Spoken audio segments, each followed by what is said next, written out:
Talawa Theatre Company was set up 30 years ago, and its primary aim at the time was to give black actors access to roles that they didn't normally get to play, you know, iconic roles, whether that be in Shakespeare or Oscar Wilde. I think roles that were traditionally not seen as black roles. So that was its main mission.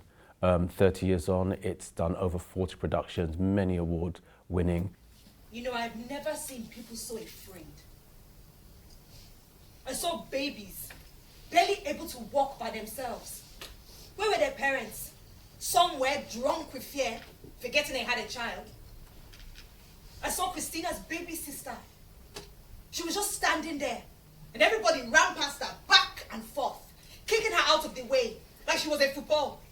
Girls is set in Nigeria, and it focuses on 3 girls who are kidnapped by a Boko Haram-esque type organisation.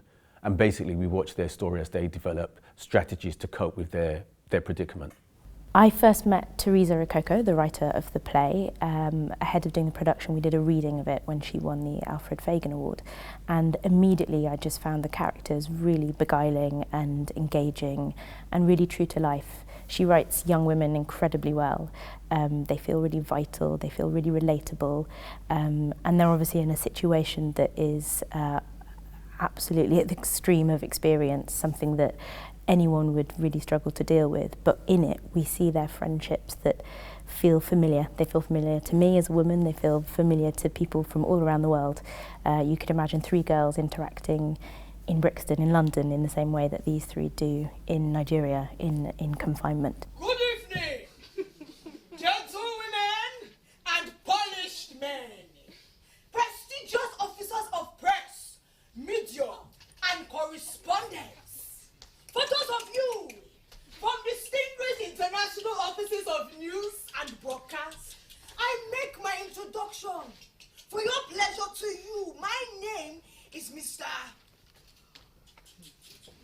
Colin Rutaku. I think what Therese has managed to do here is make us look at a subject that was really big in the news at one time and then not anymore, as our interest in rolling news drifts. And she's picked up on a story and said, actually, what's happened to these girls? Shouldn't we still be talking about them? Where are they now? Why is it that our media, as it is now, has us interested in certain topics for a day, for 24 hours, and then we roll on to the next one? And I think that's one of the main themes in this that's really kind of striking, which is the West's consumption of news. You were dealing with really traumatic stories and difficult reference points. And also a lot of our research was into real life stories, people who had experienced similar things, and uncovering footage of them or interviews with them and reading about their stories had a huge amount of influence on how we built the characters in our play. But what if the Americans come to help with their drones and they forget that we're here and they mistakenly... Why would they bother? There is nothing for them here.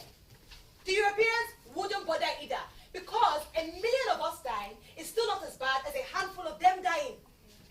Bad things are supposed to happen here. The audience walk out of this play, I think, moved.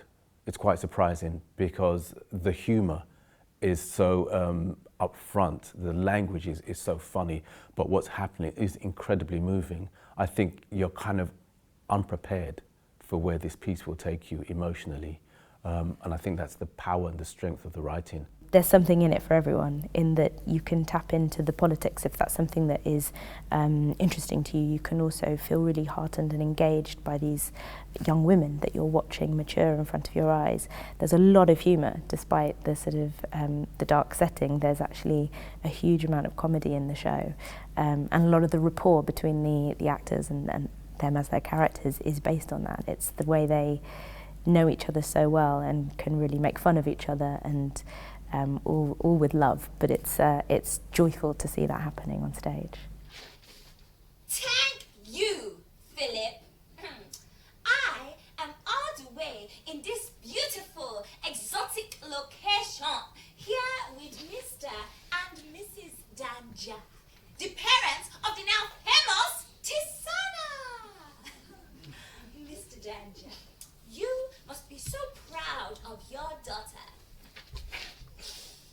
Merci. I can't even describe how I feel.